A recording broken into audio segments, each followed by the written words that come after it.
This posture is called down facing dog. We're going to begin in a 4-point base to establish our architecture. Before we move into the posture itself, I always like to start in a 4-point base, transition to plank pose, and then transition into my downward facing dog. That way I know that my alignment is always there so that I can maintain a flow when I'm in a vinyasa practice.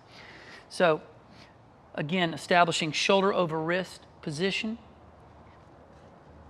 shoulder girdle activation, front body firm, belly turned on.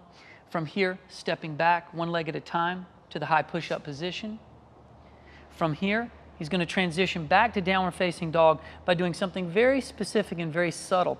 He's going to draw his chin towards his chest, and he's going to begin to push the ground away and use the serratus or lat region of the body. The serratus and lats are all connected in here.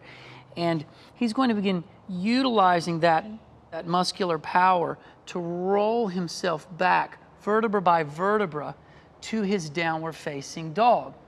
Now, you might notice that Professor Gee's heels may not touch the floor completely. That's absolutely okay. A lot of times people are under the impression that your heels have to be on the floor to be in a proper downward facing dog, and that is not true. Your heels are always working towards the floor because you're looking to lengthen out the back of the body. From the hips down, the hamstrings and the calves are lengthening. But when you turn your attention to the underbelly or underside of the shoulder girdle, this is being lengthened. And if he were to find that his spine was really flexed and rounded because he didn't have any space here, he would put a soft bend in his knees and he would lengthen back, tailbone working this way to create more length and space.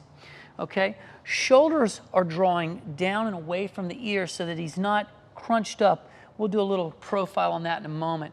But for right now, what I want you to really focus on is how long and extended you can keep the spine by giving back here in the legs. In order to get something, you've got to give something. So to get more space here, you have to give some back in here, okay? So let's go ahead and change your position, Professor, so that your shoulders are facing camera.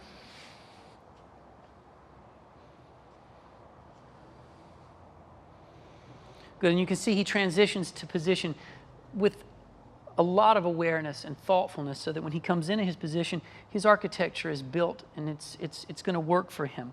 So again, some of the common problems in down dog: shoulders up around the ears, spine rounded or flexed. People just aren't comfortable. So again, soft bend in the knees, lengthening out, working back, working the tailbone back, working into the backs of the legs. Shoulders drawing down and away from the ears. Nice relaxed cervical spine. Soft gaze back. Sometimes you might hear the cue to gaze back at your navel. But what's most important is you just let that head hang long. Okay? Fingers are spread nice and wide, rooted into the floor. There's a spiraling action happening here where you've got, or a spiral rotation where you've got the forearm spiraling in to connect the hand to the floor, and the shoulder head spiraling open and away from the ear. So you've got a dual rotation happening here in the arms. This pretty much covers all the fundamental details of downward facing dog. So when you're practicing down dog, remember, it's not important that your heels touch the floor. It's important that you've got good structure in the body. So long spine, shoulders away from the ears, rooting to the floor, legs working long in the back, heels towards the floor. And that is downward facing dog.